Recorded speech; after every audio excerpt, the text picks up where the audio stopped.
가장 소중한 것을 다시 기억하며 라는 제목으로 마지막 주일 송년주일의 메시지를 전하겠습니다. 사람들은 돌고 돌아 근본으로 갑니다. 물건도 이것저것 다 사용해보고 떠돌다가 오리지널 원조를 다시 찾게 되고, 자동차도 이것저것으로 치장하고 꾸미다가 자동차가 원래 생산됐던 그 모습, 순정으로 사람들은 돌아가기도 합니다.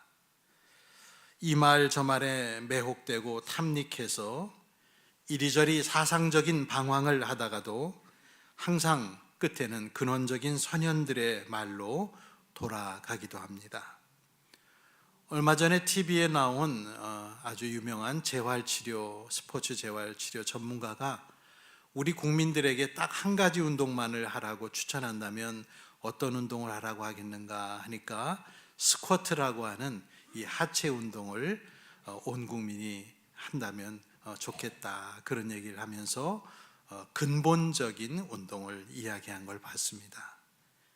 믿음 생활에 있어서도 가장 소중하게 여기는 우리의 진리 문제도 이와 비슷합니다.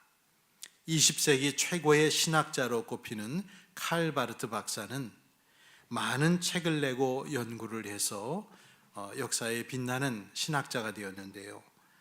그분이 스위스에서 은퇴한 후에 1962년 미국 시카고 대학에서 강연을 할 때 한 사람이 질문을 했습니다. 박사님, 지금까지의 연구를 통해서 박사님이 배운 가장 심오한 진리는 무엇입니까? 평생을 신학을 연구한 그러한 신학자에게 이 질문을 했을 때 칼바르트 박사는 조용히 자리에서 일어나 주저함 없이 이렇게 말했다고 합니다. Jesus loves me, this I know. 예수님께서 날 사랑하신다는 사실을 나는 압니다. 일평생 신학을 공부한 그 신학자의 입에서 나온 가장 단순하지만 심오한 진리였습니다. 오늘 한 해의 마지막 주일 예배에서 자기가 가장 소중히 여기는 것을 우리들이 꼽아본다면 어떤 분은 건강을 꼽는 분도 물론 있을 겁니다. 건강은 정말 우리의 항상 관심 대상입니다.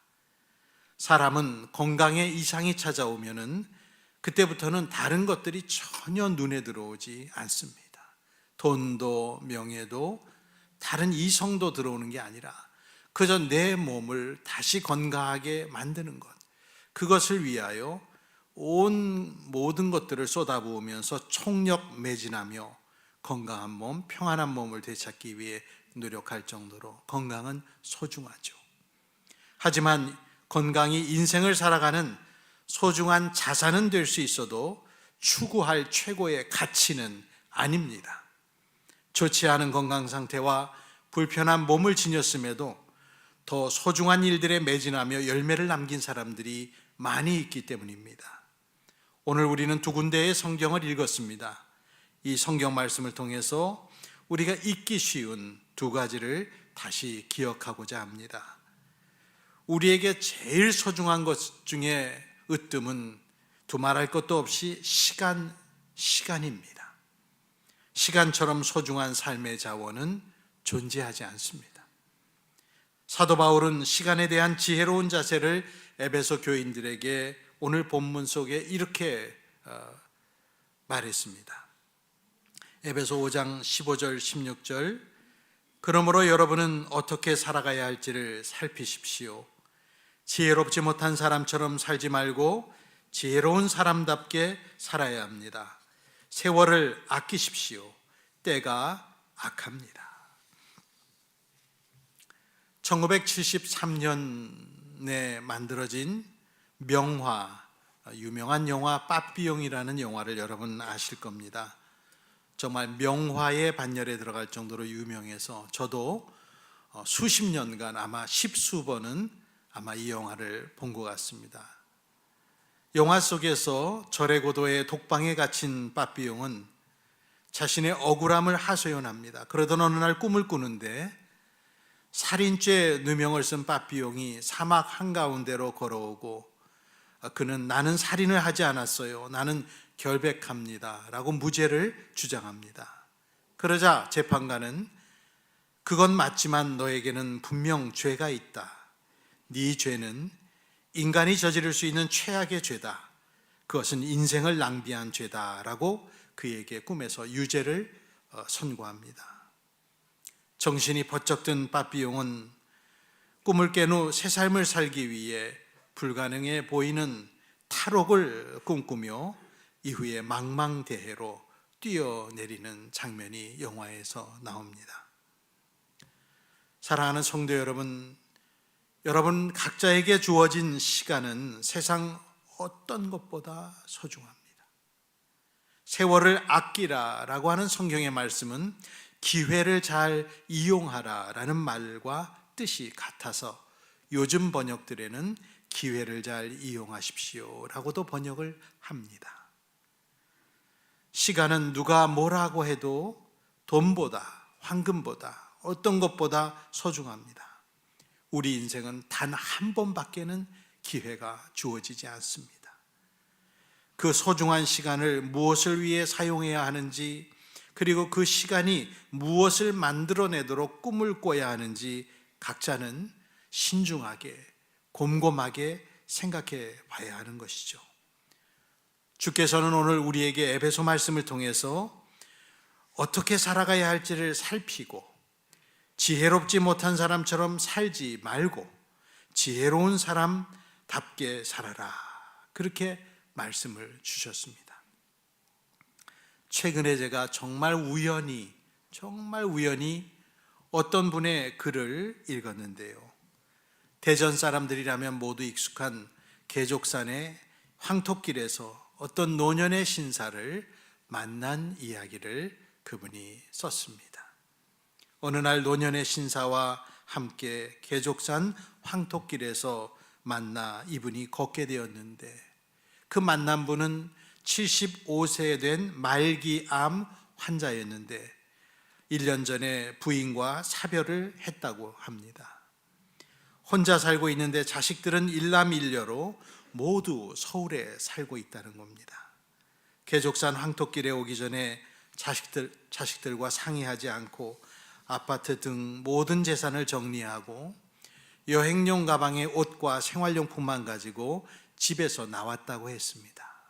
아파트에 있던 가재도구는 모두 중고업체에 넘겼다고 말합니다.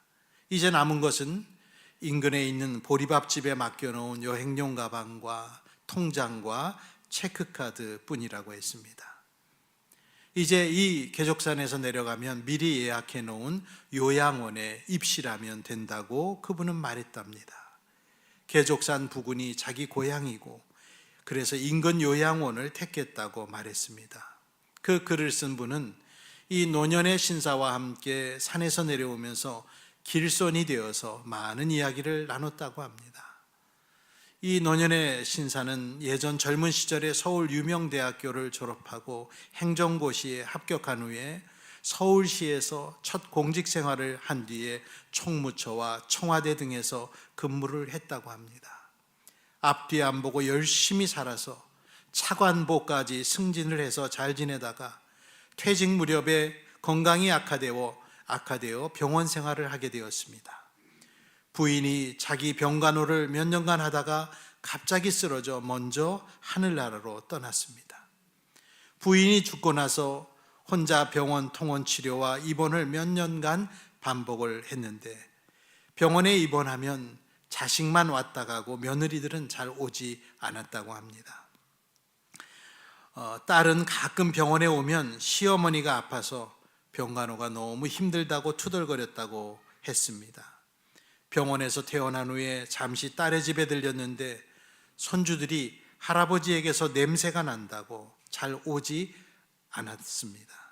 이런 분위기다 보니 딸 집에 조금 앉아 있다가 약속 있어 간다라고 황급히 나왔다고 말했습니다.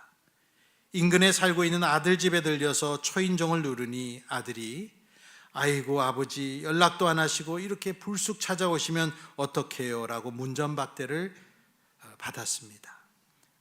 아들에게는 그냥 잠시 들렸어 라고 말했지만 아들은 퇴근 후에 아버지 아파트에 들릴 테니 아파트에 가 계시라고 아들이 퉁명스럽게 말을 하는데 뒤돌아서며 하염없이 눈물만 나왔다고 합니다. 병들고 늙어서 자식들에게 피해를 주면 안 되겠다는 생각이 들은 것이죠. 그래서 그 뒤로 정처 없이 전국을 떠돌아 다녔습니다.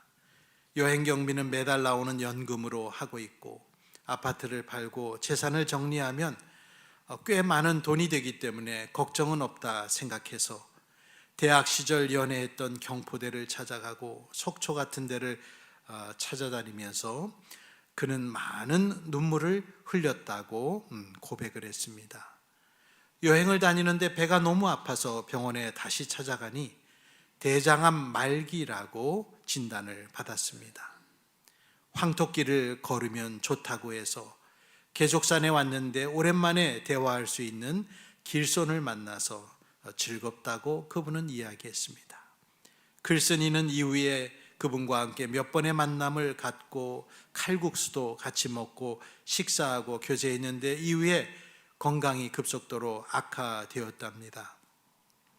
위중해진 그분을 요양원에서 잠시 면회하는데 그분 하는 말이 요양원으로 자식들이 찾아와서 자식들과 상의하지 않고 재산 처분한 것에 대해서 다투고 자식들은 상경했다라는 말을 듣고 그를 잘 모르는 사람이지만 너무도 자기가 화가 났다 그래 적었습니다. 그 노신사는 자신이 죽거든 자식들에게 알리지 말고 요양원에서 화장해서 계족산 깊은 곳에 자기의 뼈가루를 뿌려달라고 부탁했습니다. 죽은 뒤에 통장에 남은 돈은 요양원에 전액 기부하고 요양원 시설도 보완해서 어려운 사람이 들어오면 자기가 남긴 돈으로 도와주라고 말도 남겼습니다.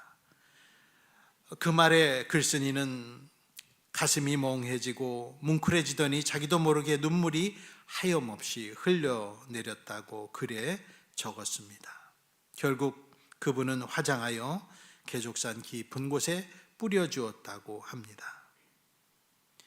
여러분, 어떻게 사는 것이 가장 잘 사는 것일까요? 우리는 세월을 아낀다는 말을 정말 무지막지하게 바쁘게 살고 촘촘한 스케줄을 가지고 살라는 말로 단순하게 이해해서는 안 될 겁니다. 악인들도 분주하고 바쁘게 삽니다. 정말 필요한 것은 주어진 시간, 소중한 시간 안에 어떻게 살아야 될지를 살피고 지혜로운 사람답게 하나님의 뜻을 살피며 주어진 기회를 사용하는 것이죠. 성경 모든 곳에서는 바르게 사는 법, 복 있게 사는 법, 하나님을 기쁘시게 하며 사는 법을 말해주고 있습니다. 그런 내용들이 우리들이 인생에 시간이 많을 때는 전혀 귀에 들어오지가 않습니다. 그러다 이제 시간이 다하여 마지막 남은 시계의 초침이 똑딱거릴 때 비로소 주어진 기회를 어떻게 사용했어야 했는가를 스스로에게 후회 가운데 물어보게 되는 것 같습니다. 그러한 후회의 글들이 우리 주변에 얼마나 많은지 모릅니다. 소중한 시간의 도화지 위에 새겨야 하는 것은 무엇일까요? 그것은 돈도 아니고 자식도 아닌 것 같습니다. 사회적인 직책도 아닙니다. 결혼한 사람이라면 서로가 서로를 아끼며 동지의식을 갖고 함께 보이지 않고 영원한 영적인 가치에 마음을 두고 시간이라고 하는 비단 위에 그러한 것들로 우리만의 수를 놓아야 하겠지요. 구약성경 이사야 55장 2절과 3절에 하나님 말씀해 주십니다. 어찌하여 너희는 양식을 얻지도 못하면서 돈을 지불하며 배부르게 하여 주지도 못하는데 그것 때문에 수고하느냐. 들어라, 내가 하는 말을 들어라. 그리하면 너희가 좋은 것을 먹으며 기름진 것으로 너희 마음이 즐거울 것이다. 너희는 귀를 기울이고 나에게 와서 들어라. 그러면 너희 영혼이 살 것이다 라고 하나님께서 말씀합니다. 모세라는 정말 전무후무한 이스라엘의 지도자도 그가 남긴 유일한 시편인 90편 시편에 이런 말을 남겼죠. 주님 앞에서는 천년도 지나간 어제와 같고 밤의 순간과도 같습니다. 주님께서 생명을 거두어 가시면 인생은 한순간의 꿈일 뿐 아침에 돋아난 한 폭이 풀과 같이 사라져 갑니다. 12절에 우리에게 우리의 날을 세는 법을 가르쳐 주셔서 지혜의 마음을 얻게 해 주십시오 라고 모세는 기도했습니다. 여러분, 시간은 소중합니다. 그 시간을 어떻게 사용해야 할지를 아는 것은 더 소중합니다. 이토록 소중한 시간을 어떻게 사용해야 할지 오늘 이 순간 다시 한번 생각해 보시고 여러분 각자에게 주어진 시간을 오늘 카운팅하고 세보는 시간이 된다면 오늘 설교는 충분한 역할을 했다 생각됩니다. 두 번째, 우리에게 가장 소중한 게 뭘까요? 시간도 소중하지만 우리의 일상입니다. 전도서 3장 12절로 14절 우리 함께 읽어볼까요? 이제 나는 깨닫는다. 기쁘게 사는 것, 살면서 좋은 일을 하는 것, 사람에게 이보다 더 좋은 것이 무엇이랴?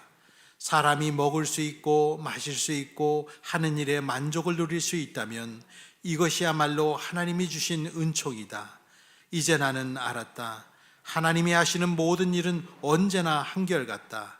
거기에다가는 보탤 수도 없고 뺄 수도 없다.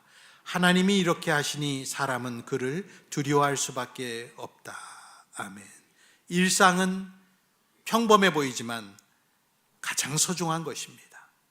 솔로몬 왕은 자신이 깨달은 일상의 소중함을 이 3장에서 말한 것인데, 최근에 출간된 새 한글 성경, 요즘 우리가 말하는 MZ 세대들, 아주 젊은 세대들이 사서 읽으면 가장 적합한 최신 번역인데, 그 새 한글 성경에는 이렇게 번역합니다. 나는 알았어요. 사는 동안 기뻐하며 즐기는 것 말고는 사람에게 좋은 것이 없다는 것을요. 또한 사람마다 먹고 마시며 온갖 수고 가운데 보람을 느끼는 것이 하나님의 선물이지요 라고 솔로몬이 고백했습니다. 우리는 십자가와 부활을 강조하여 하나님을 알지 못하는 사람들의 시선을 예수님께로 돌리고 싶어들 합니다. 그러나 그것을 위해서는 평범한 일상 가운데서 하나님의 끝없는 은혜를 볼 수 있어야 됩니다. 사람들이 관심을 갖는 것은 언제나 거창한 말로 포장된 비밀, 계시, 은혜, 그런 것들입니다. 우리는 흔히 하나님을 극적인 초자연적 권능으로서만 일하시는 분으로 생각하기가 쉽습니다. 물론 성경 안에는 하나님의 특별하신 사건들이 있습니다. 그런 굉장한 사건들이 즐비하지요. 그러나 그리스도인은 가장 단순하고 가장 평범한 일 가운데 조용한 변화를 이루어 가시는 하나님의 역사를 볼 수 있어야 합니다. 호주의 기독교 지도자로 이렇게 부각되고 있는 마이클 프로스트 교수는 일상 영성을 강조한 분인데, 그분이 이렇게 말하더군요. 나는 초자연적 차원과 그 권능을 믿는다. 그러나 그런 차원만 추구하다 보면 잃는 것이 너무 많지 않을까 싶다. 우리의 눈은 더 이상 놀란 듯 활짝 열려있지 않다. 고흐의 작품 해바라기에서 하나님을 발견할 수 없는가? 부서지는 파도 속에 하나님이 보이지 않는가? 장미 한 송이 혹은 영화나 책에 등장하는 인물, 아름다운 노래, 계절의 변화 가운데서는 친구가 사랑한다라고 말할 때 그분의 목소리가 들리지 않는가? 또한 맛있는 음식과 감미로운 대화에서 그분을 맛보지 않는가? 라고 우리에게 물어보고 있습니다. 이 말이 맞죠. 소중한 것은 일상이라고 오늘 전도서에서 솔로몬 왕도 말합니다. 이제 나는 깨닫는다. 기쁘게 사는 것, 살면서 좋은 일을 하는 것, 사람에게 이보다 더 좋은 것이 무엇이랴. 사람이 먹을 수 있고 마실 수 있고 하는 일에 만족을 누릴 수 있다면 이것이야말로 하나님이 주신 은총이라 했습니다. 어떤 성도들을 보면 대단한 은혜를 찾아다니다가 은혜 받는 일을 실패하는 분들을 보게 됩니다. 은혜를 쫓아다니며 은혜 받기를 추구하면서 점차 일상적인 삶 가운데 하나님이 주신 선물 박스를 열어볼 생각을 하지 않습니다. 이러한 왜곡된 그리스도인의 은혜 추구의 모습은 오늘날처럼 매체가 많은 홍수 시대에 더 심각해진 것 같습니다. 지금처럼 우리의 오감을 자극하고 우리의 눈과 뇌리에 잔상을 남기는 화려한 영상의 시대는 이전에 없었습니다. 사람들은 오징어 게임을 보고 인스타를 하고 페이스북을 하면서 항상 화려하고 정말 눈을 현혹시키는 장면들을 눈 속에, 뇌리 속에 담고 삽니다. 이러한 세태 속에서 지그시 앉아 일상의 은총을 음미할 그리스도인들이 희귀해져 가고 있다는 것입니다. 세상 속에서 대단한 것은 다 해봤다고 전도서에 고백한 솔로몬 왕은 자신의 업적과 향락을 위한 노력들과 안목의 정욕을 위한 거대한 사업들을 했을 때 잠깐은 자랑스러움을 느끼기도 했는데 결국에는 그 모든 것들이 헛되다, 그렇게 고백했죠. 그리고 이어서 전도서 3장에서 일상에서 발견한 당연해 보이는 작은 것들을 솔로몬 왕은 주목하기 시작했습니다. 기쁘게 사는 것, 살면서 좋은 일 하는 것, 이보다 더 좋은 게 있을까? 먹을 수 있고 마실 수 있고 하는 일에 만족을 누릴 수 있다면 이것이야말로 하나님의 은총이 아닐까? 좋은 일 하면서 기쁘게 사는 매일매일 먹을 수 있고 마실 수 있고 하는 일에 만족을 누리는 은총을 새롭게 솔로몬은 발견했습니다. 저는 지금 오늘 이 순간 바로 여기 제가 이 설교하는 시간을 너무나도 하나님께 감사를 드립니다. 거룩한 시간이라 저는 느낍니다. 성도들과 이야기하고 미소를 주고받고 삶을 나누고 기도 제목을 나누고 한 교회 지붕 아래서 서로의 희노애락을 나눈다는 사실이 더없이 경건한 일이라고 저는 느끼고 있습니다. 교회 안에서 자잘한 행정일을 하는 것도 복사기에서 복사를 하고 문서를 꾸미고 누군가에게 전화를 하고 어떤 일을 부탁하고 함께 누군가 무슨 일을 하는 것도 다 거룩하고 아름다운 일입니다. 집에서 티도 안 나는 살림일을 하는 것도 누가 보지도 않는 데서 청소하는 것도 교회와 성도들을 위해서 자기 몫의 봉사를 하는 것도 모두 경건한 순간이고 거룩한 자리입니다. 예수님은 마지막 심판의 순간에 마치 목자들이 양과 염소를 구분하듯 하나님 아버지께서 바른 사람과 그른 사람을 구분하신다고 마태복음 25장에 말씀하셨는데 그때 구분할 때에 기준이 되는 세부적인 내용들이 적혀진 그 내용들이 전부 우리가 볼 땐 작은 일들입니다. 누군가 배고플 때 먹을 걸 주고 목마를 때 마실 걸 주고 헐벗은 사람을 입혀주고 병든 사람 돌봐주고 나그네를 영접해주고 감옥에 갇힌 사람에게 면회를 가서 돌봐주고 그런 일들. 예수님은 그 말씀 속에 거창한 일을 단 한 가지도 거론하지 않으시고 오히려 진정으로 라는 말을 덧붙여 강조하시며 내 형제자매 가운데 지극히 보잘것없는 사람 하나에게 한 것이 곧 나에게 한 것이라 라고 말씀을 남기셨습니다. 가장 보잘것없는 사람들에게 누가 보면 별 볼 일 아닌 것 같은 작은 일들을 하는 것, 그게 작은 일이 아니라는 것이죠. 여러분, 새해가 다가오면 거창하고 대단한 것을 찾지 마십시오. 오히려 눈을 열어 지극히 작은 일들 속에 깃든 하나님의 손길, 하나님의 사랑을 여러분 느낄 수 있기를 기도하십시오. 예레미야 선지자를 옆에서 도우면서 예레미야 선지자가 구슬로 메시지를 말하면 설교를 하면 그걸 옆에서 열심히 양피지에 받아 적던 바룩이라고 하는 사람이 예레미야 45장에 나오는데요, 하나님께서 이 바룩에게 위대한 말씀을 한 가지를 전해주시는데 그 유명한 예레미야 45장 5절입니다. 네가 이제 큰 일을 찾고 있느냐? 그만둬라. 예전 성경에는 네가 대사를 경영하느냐 이렇게 나와 있죠. 바로가 네가 이제 큰 일을 찾고 있느냐? 그만둬라. 이 뜻이 뭘까요? 하나님은 바룩에게 개인적인 야망을 추구하지 말라고 경고하신 것입니다. 이 사람이나 저 사람이나 전부 큰 일을 찾고 크고 대단한 일 속에서 하나님의 특별한 계시를 발견하고 은혜를 갑절로 받기를 원하지만 그에 비해 작은 일들은 외면하고 하찮은 것으로 여겨 감사하지 않습니다.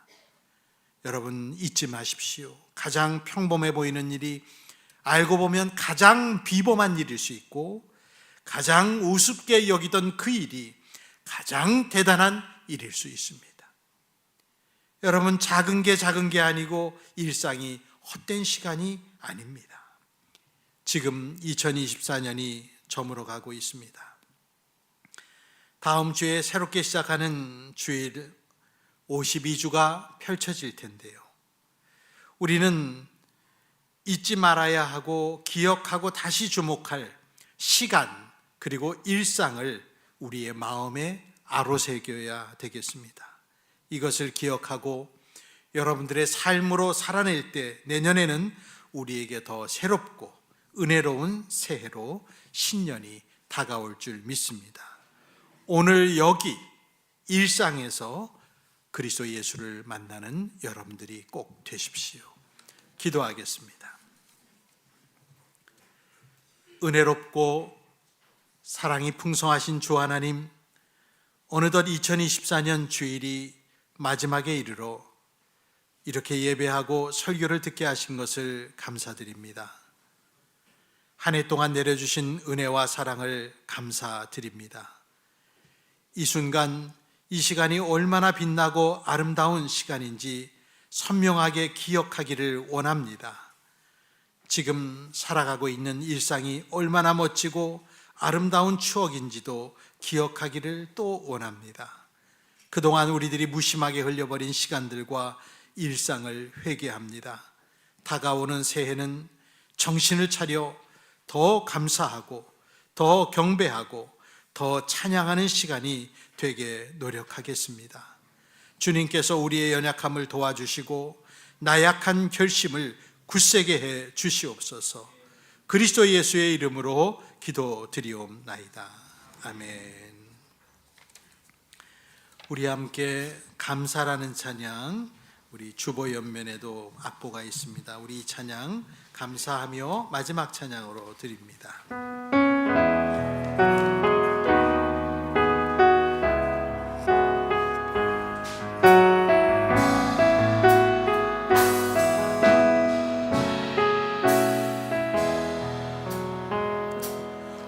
오늘 숨을 쉬는 곳 감사, 나를 구원하신 것 감사, 내 뜻대로 안 돼도 주가 인도하신 것 모든 것 감사, 내게 주신 모든 것 감사, 때론 가져가심도 감사, 내게 고난 주셔서 주 뜻 알게 하신 것 모든 것 감사. 주님 감사해요. 주님 감사해요. 주님 감사해요. 내가 여기까지 온 것도 은혜입니다. 주님 감사해요. 주님 감사해요. 나를 사랑하신 주 사랑 감사. 항상 주 안에 있음, 항상 주 안에 있음 감사. 감사. 참된 소망 주심, 참된 소망 주심도 감사. 나 같은 사람도 자녀 삼아 주신 것, 모든 것 감사. 주님 감사해요. 주님 감사해요. 내가 여기까지 온 것도 은혜입니다. 주님 감사해요. 주님 감사해요. 나를 사랑하신 주 사랑 감사합니다. 나를 사랑하신 주 사랑 감사합니다. 감사합니다. 할렐루야. 우리 축도하는 시간 갖겠습니다. 함께 일어서서 축도 우리 받도록 하겠습니다. 이제는 1년 동안 우리를 지켜주시고 함께 해주신 주 예수 그리스도의 은혜와 하나님 아버지의 극진하신 사랑과 성령님의 감동, 감화, 위로해 주신 은총이 오늘도 한 해 동안 지켜주신 하나님 은혜에 감사하며 마음속에 시간의 값짐과 일상의 소중함을 각인하여 다가오는 새해에는 더 복되고 아름다운 인생을 살기를 결단하고 돌아가는 성도들 위해, 그리고 육체가 연약하여 주님 앞에 기도하는 성도들 위해, 마음의 아픔을 주님께 토로하며 위로와 격려를 바라는 모든 심령들 위해, 그리고 한 해 동안 수고한 교회의 모든 지체들 위해 영원토록 함께 있을지어다. 아멘.